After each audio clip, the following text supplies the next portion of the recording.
Hörmətli izləyicilər, mən Onur Rəsulov, AzFinLabdan. Bugün yenə də real hesabda ticarətimizi reallaşdıracağıq və bugünkü əməliyyatımız yenə də avro dollarda olacaq və biz avro dollara bu qiymətdən satış açacağıq. Çünki artıq sistemə əsasən qiymət gedir və biz bu hissədən 2.5 lotla satış əməliyyatımızı açdıq. İndi baxın, stop lossumuzu haraya qoyacaq? Stop lossumuzu deməli 1.18 təxminən bura 1.18 906 səviyyəsinə stop lossumuzu 18 900 təxminən buraya qoyacaq 1.18 954 deyil. Take profitimiz isə 1.18 0.86 qoyacaq. 1.18 108 təxminən biraz yuxarı buralara qoyacaq. Belə, əməliyyatımızı açdıq. Bu əməliyyat nəyə görə? Bu əməliyyatı başqa bir sistemə görə açdıq və bugün böyük ehtimalla avro dollarda biz aşağı yönlü eniş gözləyirik. Bunun təbii ki, səbəbi var. Statistik analiz nöqteyi nəzərindən bugünkü bizim sistemimiz əslində satıcıların daha güclü olduğunu göstərir və qeyd etdiyim kimi qiymətin ən azı bu səviyyəyə gələcəyini 1.18 100 səviyyələrinə qədər gələcəyini proqnoz edirəm və ona əsasən də əməliyyat açdım. Gözləyək və bu video rekord olunacaq və biz görəcəyik take profit mi olacaq yoxsa stop loss mu. Təkrar edirəm, bu sistem yüksək ehtimallı işləyən bir sistemdir və trend analizi üçün xüsusi önəm kəsb edir və bugün gördüyümüz kimi qiymət ədalətli qiymət zonasının üzərində yığılıb və buna baxmayaraq satıcılar daha güclü olub keçən dəfə. Çünki qiyməti diqqət yetirin, hətta ikinci təklif tələb zonasının altında bağlayıblar. Bu da satıcıların güclü olduğunu göstərir. Biz də ona əsasən əməliyyatımızı açdıq, sell pozisiyamızı və hədəfdə bunu müəyyən etdik. Stop lossumuzu da bu səviyyənin üzərinə qoyduq və gözləyirik.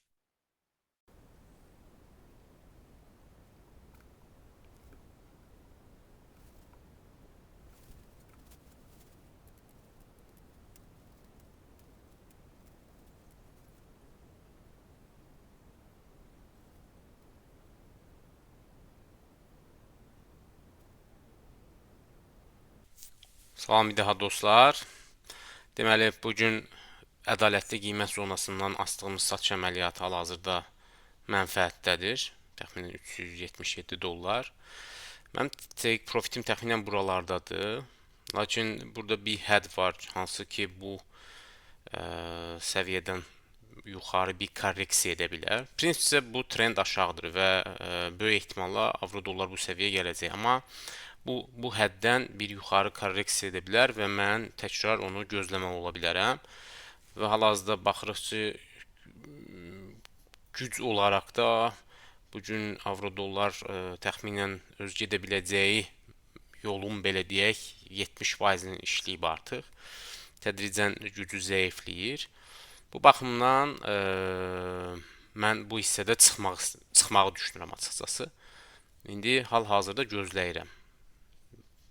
Prinsipcə qiymət artıq ora çatmasına çox az bir şey qalıb. 5 pips belə bir şey qalıb. Əgər bu hissəyə gələrsə, bu hissədən böyük ehtimalla artıq əməliyyatımı bağlayacağam və mənfəətimi götürəcəm. Hal-hazırda 400 dollar mənfəətdəyik və gözləyirəm. Qeyd edim ki, bu əməliyyatı ikinci bir sistem olan ədalətli qiymət zonasına əsasını açmışdım.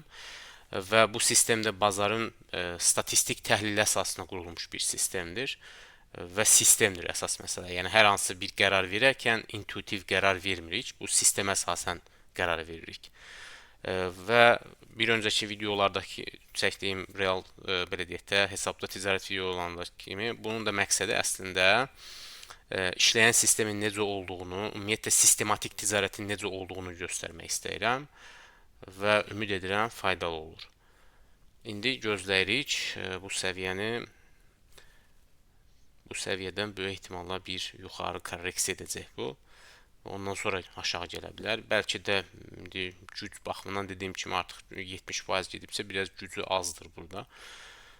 Prinsipcə bura gələcək, amma bilirsiniz, bazar düz xətli gəlmir. Bəzən yuxarı gedir, gözləyir və s. Mən isə açıqcası hazırda mənfəətim var və o mənfəətimi belə deyək, götürmək istəyirəm. Gözləyək, həmin bu səviyyəni bir test etsin. Bu səviyyədən artıq mənfəətimi götürəcəm.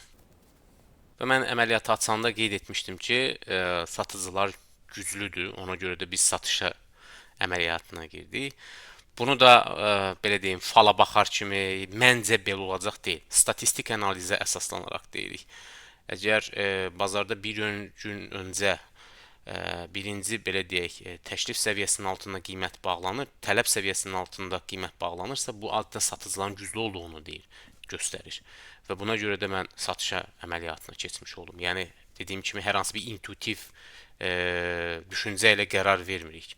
Bir digər məsələ, tutaq ki, bu sistemi biz yığışdıraq, bunu da götürək. Belə olanda bazar tam xaotik görsənir. Bəlkə də bir çox adam ya buralardan alış verir ki, aha məsələ buradan bir dəfə test elədi, yuxarı qayıtdı, gəldi burada retest elədi, təkrar buradan alış verir, gözləyir ki, qiymət yuxarı gedəcək, ya avro çox düşüb və s. Baxın, tam bir xaotikdir. Okay, buradan alış verdiniz, fərz edək ki, qiymət nə qədər yuxarı gedəcək, hara qədər gedəcək, heç bir şey göstərmir, heç bir şey. Tam bir belə deyək, bilinməməzlikdir. Sanki maşın sürürsünüz, amma işığınız yoxdur və yolu görmürsünüz. Amma bu sistemi qoyduğumuz zaman biz, diqqət yetirin, bu sistemi qoyduğumuz zaman biz harda girib, harda çıxacağımızı bilirik. Baxın, qiymət necə gözəlliklə bu səviyyəni yoxlayıb, bu səviyyədən düşüb, görürsünüzmü? Bu ədalətli qiymət zonasıdır. Və dediyim kimi bunu biz hesablama üsulu ilə təyin edirik. Özümüzdən o xətləri çəkmirik. Ümumiyyətlə texniki analizdə siz özünüzdən xətt çəkirsinizsə, bu çox bərbad bir şeydir və bu tip vizual analizlər ümumiyyətlə artıq işləmir, yəni biləsiniz. Lakin dediyim kimi bu yanaşmalarda bir çox adam belə xəttlər çəkir ki, aha bazar belə nə bilim düşən trend xəttidir, görmüsünüz belə xəttlər və s. çəkirlər. Düşən trend xəttidir, bu nədir, o nədir? O sizin çəkdiyiniz illüziyadır. Amma hesablama əsaslı sistem olanda artıq siz qərar qəbul edə bilirsiniz ki, hə, bazar niyə görə bu hissədən qayıtdı? Yəni biz bunu özümüzdən çəkmirik. Bu bazarın bu hissədə artıq bir qiymət var idi ki, baxın bu qiymət məsələ 1.18712. O qiymət ədalətli qiymət zonasının alt səviyyəsidir və oradan aşağı getməsi lazım idi qiymətin. Faktiki də gəldi, bir neçə dəfə test elədi, sonra da aşağı gəldi. Biz gözləyirik. Bizim cəmi cümlətən burada belə deyək 3 pipsimiz var. Dediyim kimi bu hissədən böyük ehtimalla bir yuxarı korreksiya edəcək. Bunu da gözləmək istəmirəm açıqcası. Çünki yuxarı gedir, oralarda fikirləşir, sonra aşağı gəlir. Bəlkə də Amerikan sessiyasına gedəcək. Çünki bu Amerikan sessiyasından öncə açılmış. Mən bu əməliyyatımı London sessiyasında açmışam yer gəlmişkən. Amerikan sessiyasında bəlkə biraz güc gəldi bazara, amma yuxarı korreksiyaya səbəb ola bilər o güc. Dediyim kimi mən bu hissədə artıq əməliyyatımı bağlamaq istəyirəm. Baxaq.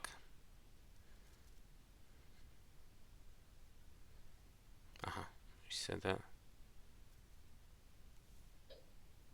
Okay. Mən əməliyyatımı bağladım dostlar. Və okay, mən əməliyyatımı bağladım dostlar. Deyəsən ekran şehrində biraz problem olmuşdu. Onu mən bir ekran seçmişdim deyə görməmişdiniz digər ekranı. Əməliyyatımı bağladım. Bugünkü balansı mənfəətimiz 410 dollar oldu. Və burada önəmli bir nüansı qeyd edim. Nəyə əsasən bu əməliyyatı açmışdıq? Bir daha təkrar edirəm. Biz London sessiyasında qiymətin aşağı gedəcəyini proqnoz etmişdik və faktiki olaraq qiymət aşağı gəldi. Ədalətli qiymət zonası budur və bilmirəm bu təkrarçılıq ola bilər.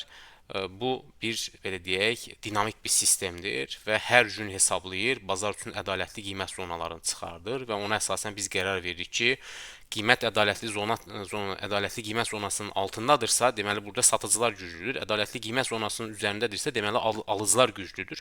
Buna əsasən qərar veririk. Lakin bir öncəki dəfə qeyd etdiyim kimi, əgər siz bu sistemi qaldırsanız, bazar tam bir xaotikdir. Niyə qiymət buradan aşağı enib?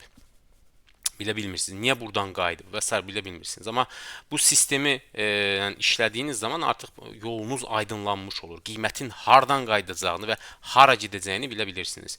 Biz də London sessiyasında buradan satış açmışdıq və bu hissəyə qədər gözlədim. Prinsipdə take profitimi bu səviyyəyə qoymuşdum ki, bazar böyük ehtimalla bu səviyyəyə gələcək. Amma ehtimal da var ki, bazar bu səviyyədən yuxarı bir korreksiya etsin ki, onu da mən açıqcası gözləmək istəmirəm. Çünki təxminən 2-3 saata yaxın ki, açsam əməliyyatı gözləyirəm. Buradan bir yuxarı korreksiya etsin, ondan sonra aşağı gəlsin. Biz sadəcə onu gözləmək istəmədim. Mən bu hissədə artıq burada çıxdım. Və onu da qeyd edim ki, bilirsiniz, trading ehtimal oyunudur. Yəni ehtimallara baxıb qərar qəbul edirsiniz. Hər hansı daşa yazılmış bir qanunyuyğunluq yoxdur. 100% işləyən bir qanunyuyğunluq yoxdur. Siz ehtimala baxırsınız və o ehtimallara əsasən qərar verirsiniz. Mən də buradan dediyim kimi aşağı gedəcəyini ehtimal etmişdim. Satıcıların daha güclü olduğunu qeyd etmişdim. Onun da səbəbi var idi. Hər hansı bir fala baxar kimi və ya intuitiv ağıllı qərar qəbul etməmişdim. Sistemə əsasən qərar vermişdim ki, bazar aşağı gedəcək, faktiki aşağı gəldi və mən də əməliyyatımı açmışdım, realizə elədim $410 mənfəətlə. Bu günlük bu qədər dostlar. Ümid edirəm faydalı olmuşdur və qeyd etdiyim kimi bu videoları çəkməkdə əslində məqsədim ən azı sistematik ticarəti göstərməkdir. Yəni intuitiv qərarlardan uzaq durmaqdır və sistematik ticarət necə qurulur, sistem necə qurulur, onu göstərməkdir. Mükəmməl strategiyadır. Bunu istifadə edin, milyoner olacaqsınız tipli yanaşmalar deyil. Əsla və əsla. Bazarda hər hansı mükəmməl işləyən bir strategiya yoxdur. Və yaxud da ki, ən azından baxırsınız ki, klişeləri işləyirlər ki, milyon dollarlıq sirləri sizinlə paylaşacağam. Əzərim, milyon dollarlıq sir heç kim paylaşmaz. Mənim istifadə etdiyim strategiyalar, dediyim kimi, açıq, Mark Fisher'ın stratejiyasıdır.